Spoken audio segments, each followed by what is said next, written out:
kadarkoli mi kolega Fortin reče, Jakov, fak je zbolel, jaz rečem, Madonna, pa ne spet zreveš. Ne? Ja.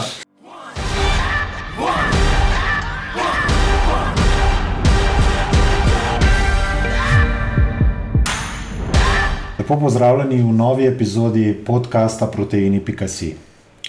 Danes smo se odločili, da bomo obravnavali temo, ki je v teh hladnejših jesenskih dneh zanimiva za vse športnike, naj si bodo rekreativci ali profesionalci. Gre namreč za vpliv fizičnih aktivnosti, kot je ukvarjanje s športom seveda, na naš imunski sistem.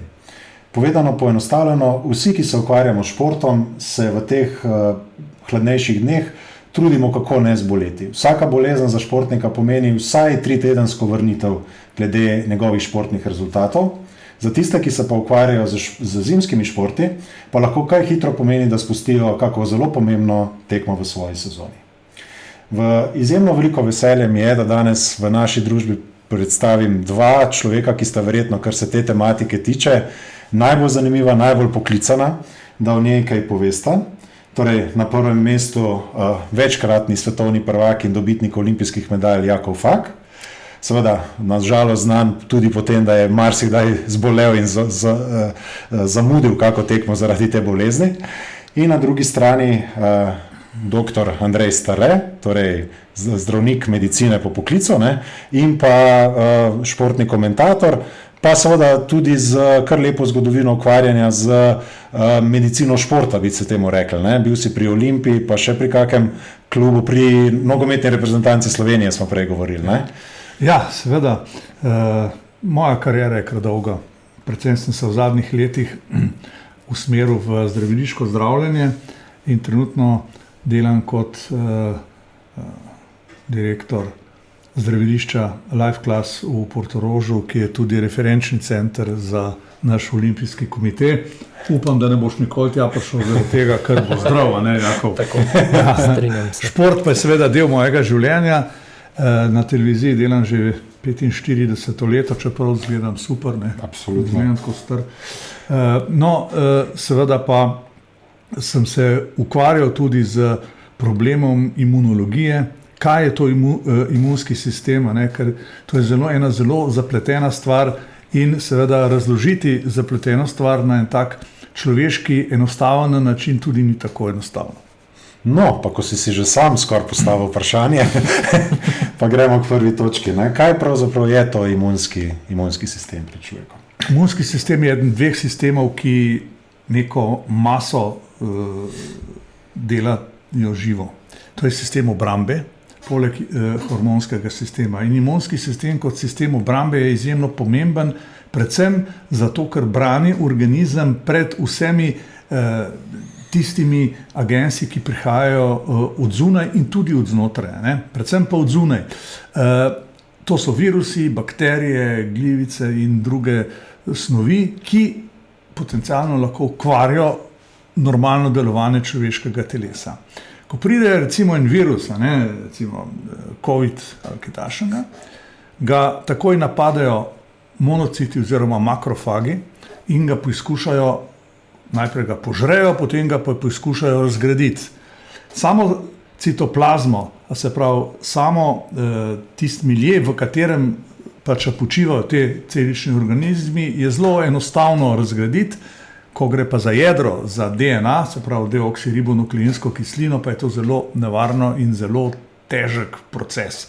To je isto kot recimo razstrupljevanje telesa od alkohola, ki je zelo kratka formula C2H5OH, ampak ga organizem izjemno težko razgradi.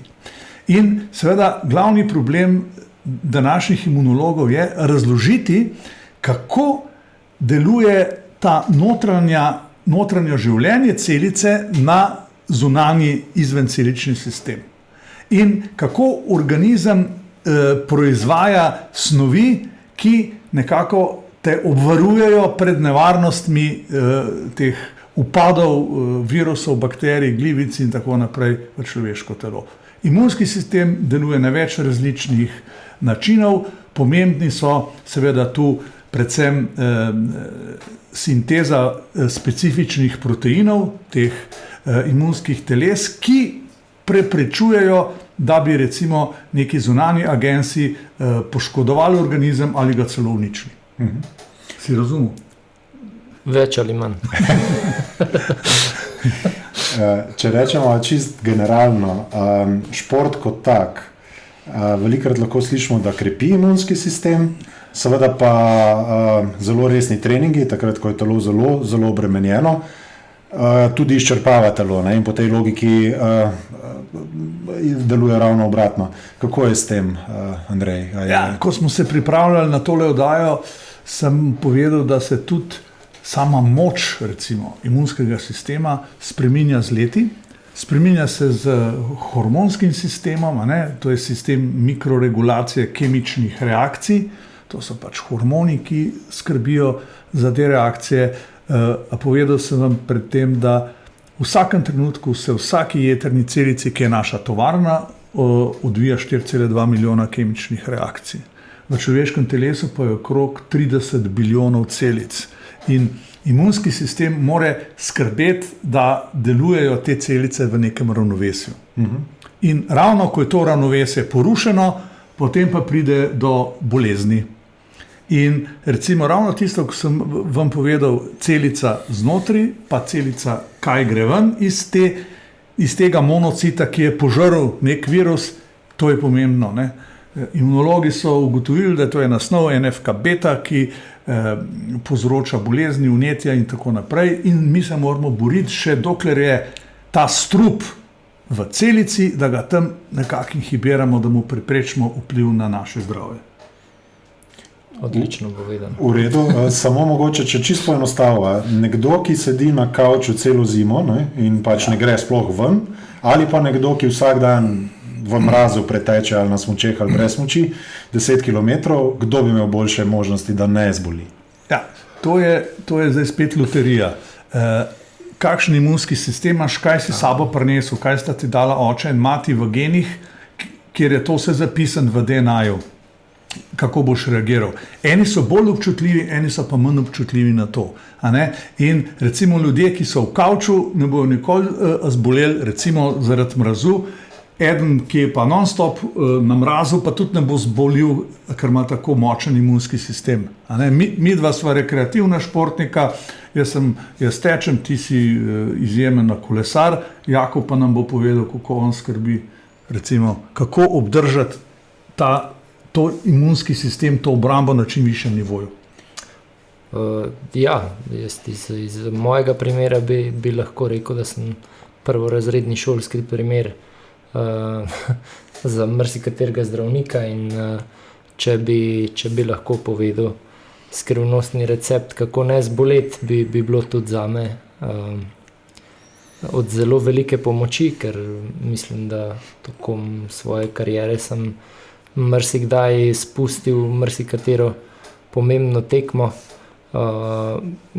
ali pa trening, ne, in s tem zmanjšal možnost poseganja po vrhunskih rezultatih, ampak še vedno se spopadam s tem, ker moja kariera še vedno traja in ni enostavno, so pa nekako tiste osnovne stvari, od osebne higiene, športne higiene in prehrane, pravilnega prehranjevanja in skrbi za to, da ko se izpostavljaš recimo mrazu pa fizičnemu naporu, da probaš čim hitreje potem zamenjati oblačila in tako naprej, ampak to je vse nekak del te higiene, ni pa enostavno, stremeti k temu, da boš telo izpostavil zadostni količini stresa, da se zgodi neka telesna reakcija, da si potem boljši, te seveda pripelje v nehvaležno situacijo, da si izpostavljen in mrazu in slabemu vremenu,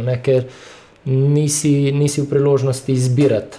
Sploh pač biatlon je tak šport, da se dogaja v relativno najmanj, bom rekel, hvaležnih pogojih zunaj, ko je sneg, veter, mraz, vse te kombinacije, da še ležiš dostkrat v bistvu v relativno tenkih oblačilih, ki ti seveda omogočajo čim večjo svobodo gibanja, ampak ob enem nimaš toliko zaščite pred tem mrazom in enostavno si vedno izpostavljen nečemu. Ne? Vedno je določeno tveganje, da tvoj imunski sistem ne bo odreagiral tako, kot si sam želiš. Ja, prehrana, kot si rekel, je zelo pomembna. A ne? Kdaj se prehranjuješ, kako, kje snovi vnašaš v svoje telo, da nekako ojačaš ta imunski sistem.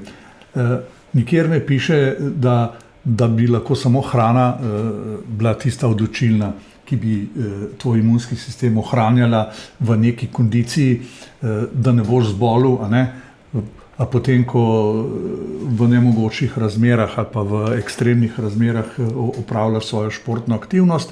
Je pa zelo pomembno, seveda, kaj vnašaš in kdaj in v kakšni količini. Mnogi se ukvarjajo s tem, a so dovolj vitamini, a so dovolj koencimi, kot so cink, selen, magnezij, ne vem kaj, esencialne aminokisline, proteini in pa ostale snovi, recimo, ki so specifične za krepitev imunskega sistema. Tle so v prvi vrsti imunomodulatorji, ki se uporabljajo zelo omejeno, predvsem Američani imajo določene laboratorije, kjer se ukvarjajo z imunomodulatorji, pa z nevrimi detoksifikanti, nevromodulatorji, multivitamini, ravno zaradi tega, ker so se usmerili na eno zelo zoprno bolezen, ki je tudi na Gorenjskem zelo pogosta, ker je tle največ teh stvari, to je lajmska borelioza. In ko so poskušali imunski sistem ukrepiti, da ne bi ta borelija, Burgdorferi, kot se imenuje ta zoprna bakterija, pokvarila imunski sistem človeku, so uvedli te imunomodulatorje. Tudi v Sloveniji imamo enega znanstvenika, ki se ukvarja z tem sistemom, a to je profesor Lojze Ihan. Jaz ga zelo dobro poznam in je vrhunski znanstvenik. Je pa seveda, da vsa ta zdravila niso za vsakega človeka, da to ni vedno v preventivne namene, ampak da je občasno tudi v kurativne namene. Zdaj pa, kakšen imunski sistem imaš ti, Jakov? Meni si prej dejal, da si v mladosti nismo nobenih problemov, da zdaj pa se spreminja imunski sistem. Ne bom rekel, da peša, ampak se spreminja. Kaj pa te stare šole naših babic, čaj, limonca, pa čim več pomaranč preko zime? Agrumi so fantastični. C-vitamin, vemo, da je eden najbolj uspešnih vitaminov, teh koencimov, ki jih uporabljamo v telesu, in predvsem je ta prednost C-vitamina, da ga lahko zaužiješ, kolikor hočeš. Ti ga samo premalo ne smeš zaužiti, navzgor pa ni limita. Na spod, če ga imaš premalo, nastopi skorbut. Eno znano tako babičino pravilo in pravljica je, ko so konkvistadorji pluli iz Evrope v Južno Ameriko, in je nastopilo brez veterja in so ostali sredi oceana. Eni so dobili skorbut, pa so jim izpadali vsi zobje, pa so potem tudi dobili druge težave in so pomrli, drugi pa ne. Zakaj? Edino živo bitje, ki proizvaja C-vitamin, veš, Ne. Podgana. In ker so jedli podgane, ki v črevesju sintetizirajo C-vitamin, niso imeli skorbuta in so bili toliko močnejši. Prav zanimivo. Mogoče jako je Kako se pa recimo reprezentanci ukvarjate s tem?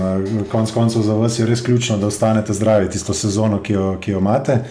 Treningi, ki jih delate, kolikor sem videl po televiziji, so zelo to, kar bi danes imenovali hit treningi, zelo visoko intenzivni treningi, ker jaz mislim čist po znanju zelo daleč od doktor Stareta, ampak z hit treningi sigurno telo zelo lepo izčrpaš in ga narediš kar precej bolj dovzetnega za te bolezni. A vi imate kakšne posebne metode v reprezentanci, kako se Ne, borite? mislim, da niso posebne metode. Pač itak kot posameznik se moraš lotiti sam sebe in svojega pristopa treningu in potem tudi ostalim stvarem, od spanca in same hrane. Imamo pa to prednost, da velikokrat imamo svojega kuharja in v bistvu sistemu nekako na osnovi prehrane probamo pač najbolj oziroma uravnavati prehrano, da čim prej po treningu dobimo kvalitetne sestavine in s tem nekako probamo skrbeti za to, da vedno, ko mi naredimo v bistvu s treningom tudi določeno škodo v telesu, da se ona lepo popravi in da je potem pač so na celični ravni, da si močnejši za naslednje napore. Tako da to so nekako neke osnovne stvari, pa tudi nekako imamo prakso, da če slučajno koga se kaj loteva, da se hitro izloča. Tudi prej smo imeli to. Največji problem pri tem vsemu predstavljajo v bistvu potovanja. Sama zima je zelo, zelo težka glede tega in nekako še v redu je, ko so tekme tukaj, ki je bliže, pa lahko s kombiji gremo, ampak tisto, kar je treba leteti, se enostavno moraš biti izpostavljen in zamenjal boš vsaj 2 letališča, in 2 aviona, zelo take, bom rekel, neugodne prostore za zdravje, ampak to je vse del tega. Enostavno si izpostavljen in tukaj s tem moraš živeti.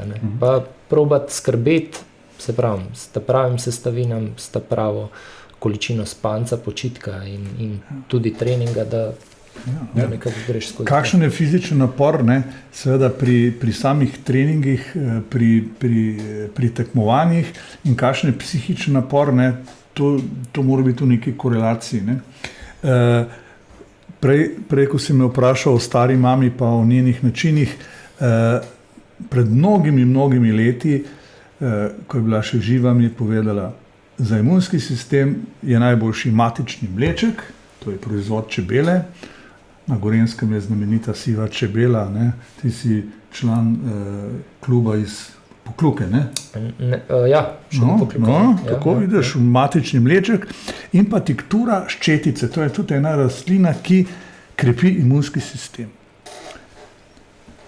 O njej mi je skrivnost povedal Jože Majes, nekdanji šef naše kolesarske reprezentance, zdaj se ukvarja z temi zdravilnimi rastlinami. In moram povedati, ko sem pač imel sanatorij za zdravljenje lajmske borelioze in kroničnega glavobola tle na Gorenjskem, smo to uporabljali in to kar z uspehom. Se pravi, čebele niso za odpis, pa še kakšno domačo babičino zdravilo.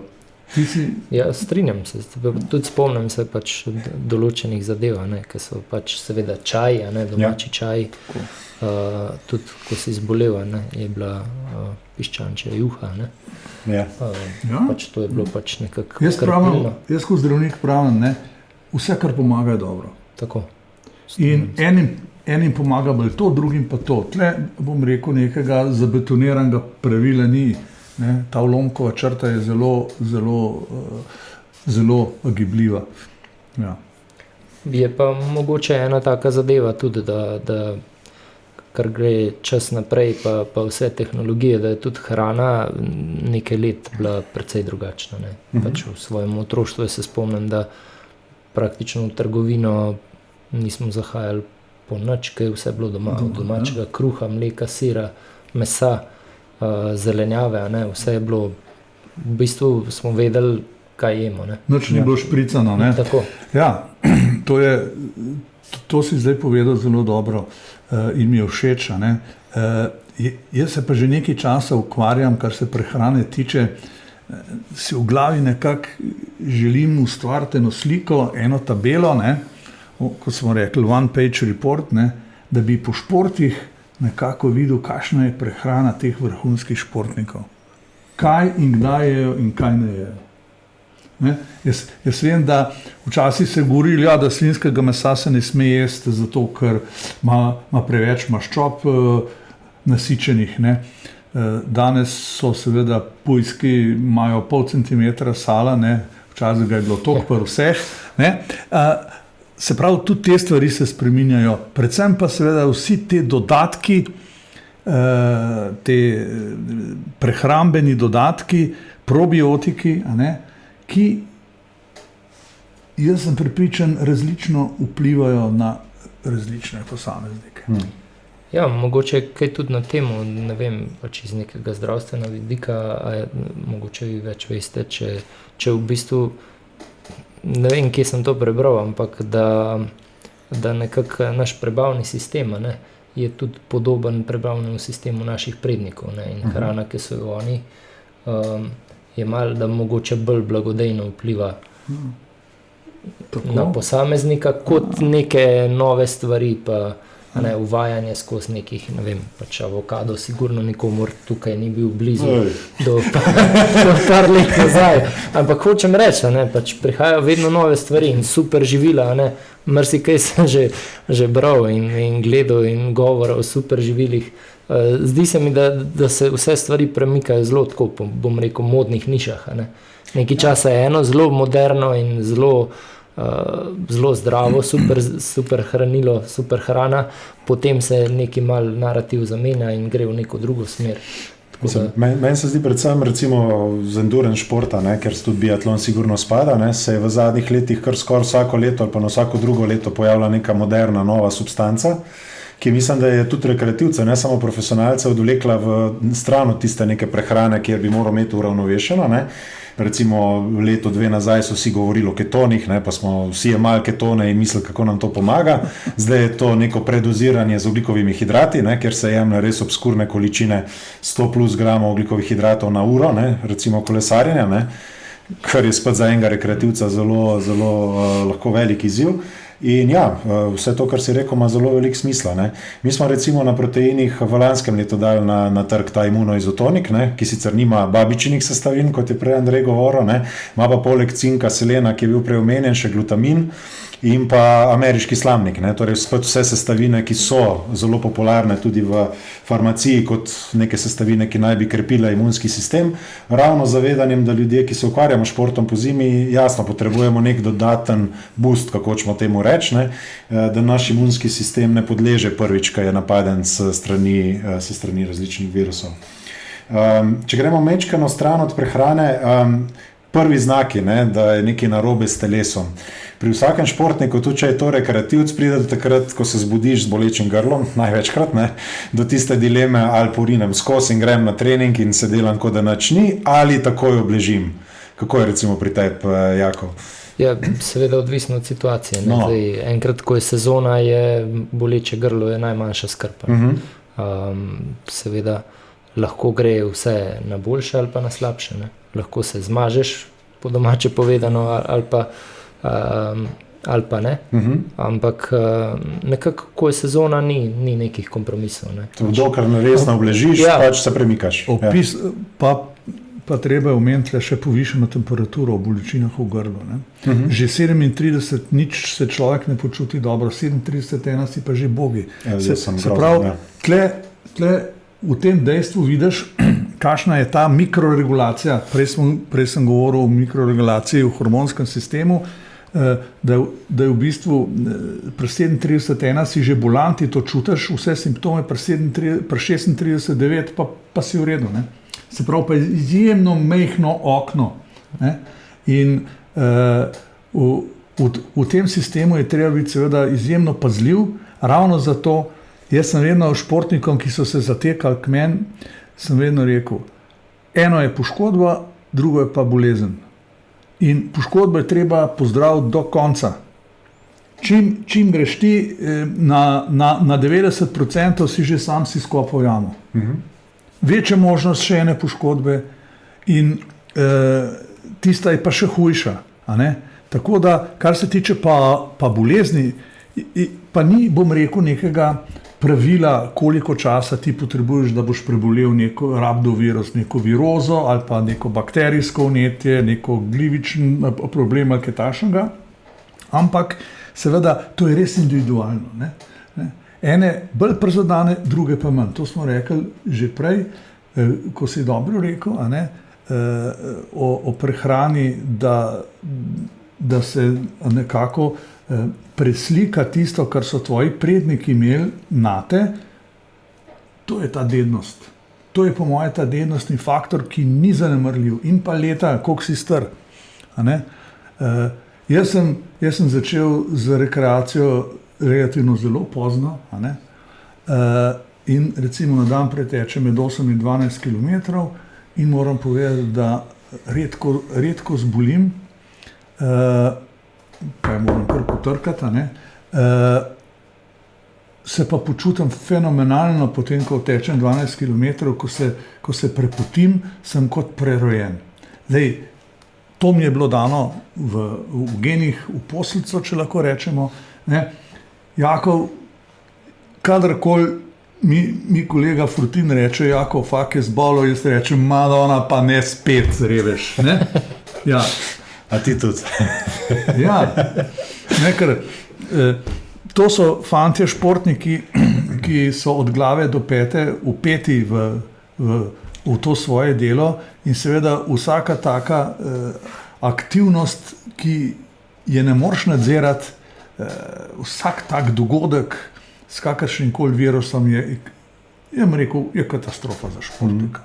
Spomnim se, da si enkrat rekel, Jako, mislim, da so te ravno na nacionalni televiziji s tem vprašanjem spet boven, da si rekel, da noben se pa ne vpraša, ne, da Vasilij laufa tam na -15 ali koliko je bilo že enkrat na Finskem, ne, da ste čisto zadekani kot kočevski medvedi in da se greš sam, zato si tam, zato pač se pripravljaš celo leto, ampak pogoji znajo biti ekstremni. Ne. Jaz sem tudi verjetno edini v biatlonu, ki moj prst pomrznil na tekmo. Jaz sem skoraj kazalc na desni roki. 2011 sem spustil svetovno prvenstvo, ker sem imel prst, je bil tako, nismo vedeli, bo za odrezati ali ne. Tako da sem... Dobro zgleda. Ne bo za odrezati. Pa še zadev je vmes.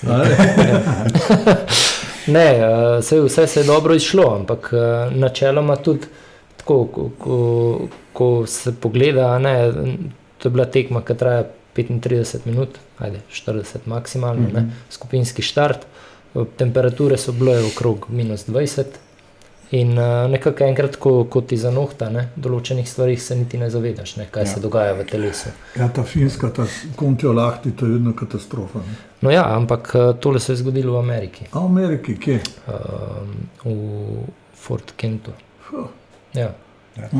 Se po cilju sem mislil organizatorji, ker bi se lahko odločili, da se pač tekma prekine ali da se lahko, seveda, pač moramo se zavedati, da tudi tukaj je pač denar poganja vse, in ponavadi tam, ko se merijo temperature, je to na nekem odprtem delu, noben ne gleda to, pač temperatura se lahko tudi malo spregleda, in se tekma pač izvede in je to. Ja.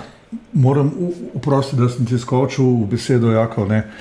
Izrazito protestiram proti temu, da prireditelji ali zveza mednarodna ali lokalni prireditelj izvaja, bom rekel, tekmo v polregularnih pogojih na račun zdravja športnikov. Proti temu pa jaz protestiram.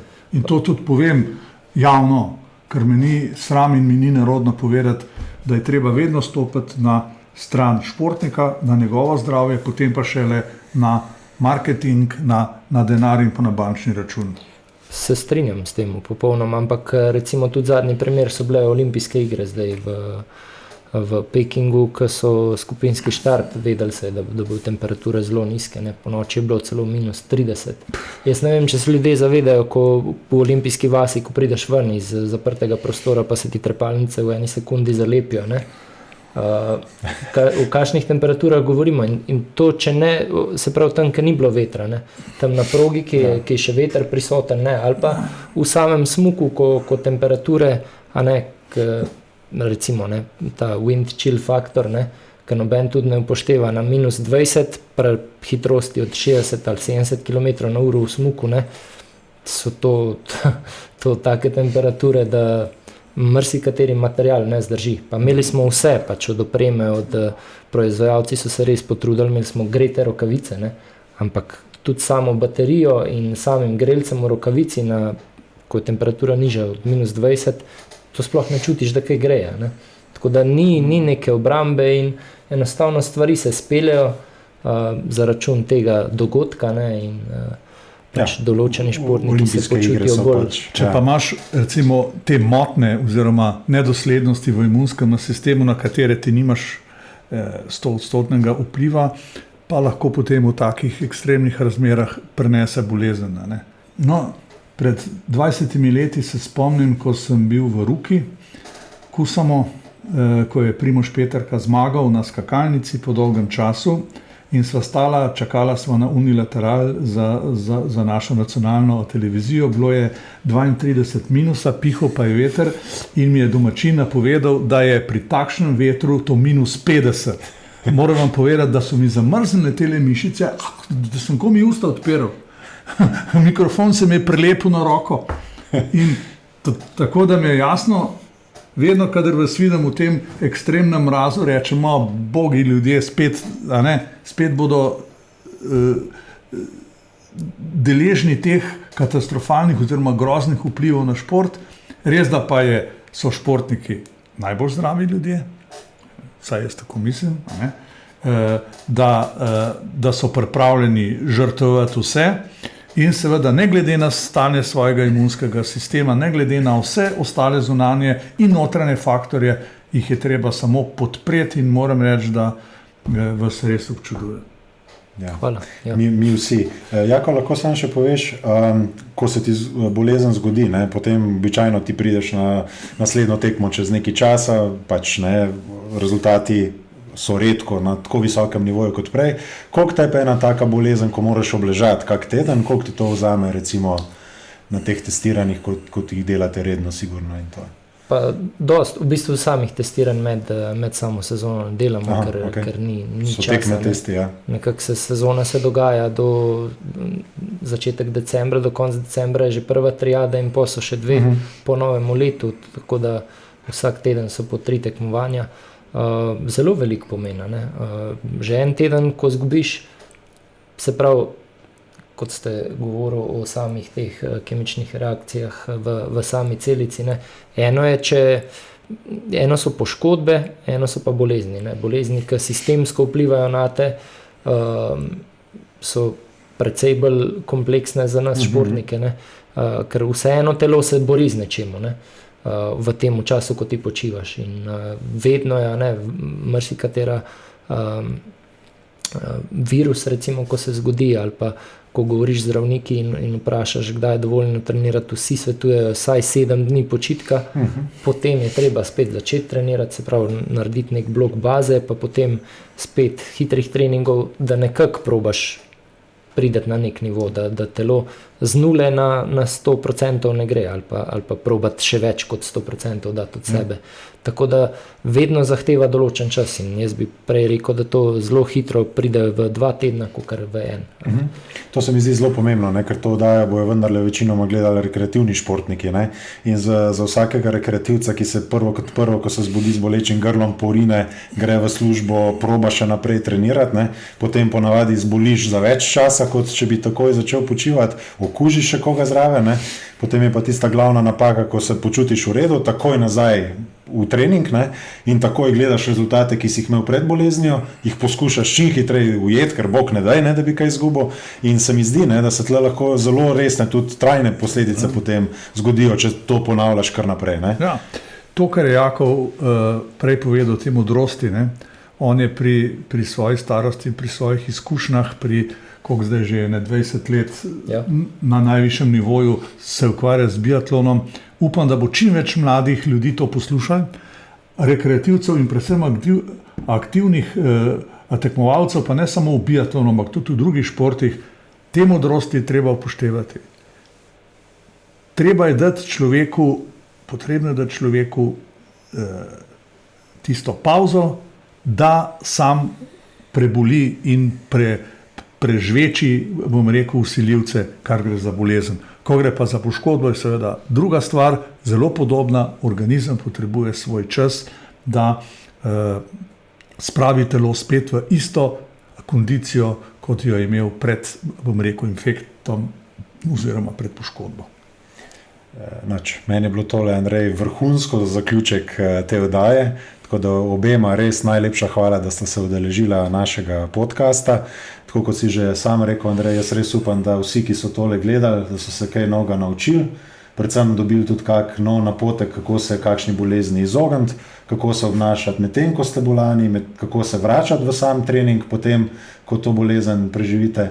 Tako da jaz res upam, da se čim večkrat videvamo na cestah, na smučiščih in podobnih in čim manjkrat, da se srečujemo kot bolani. Tako da najlepša hvala vsem za ogled tega podcasta in se vidimo v naslednjih epizodah. Nasvidenje, srečno. Nasvidenje.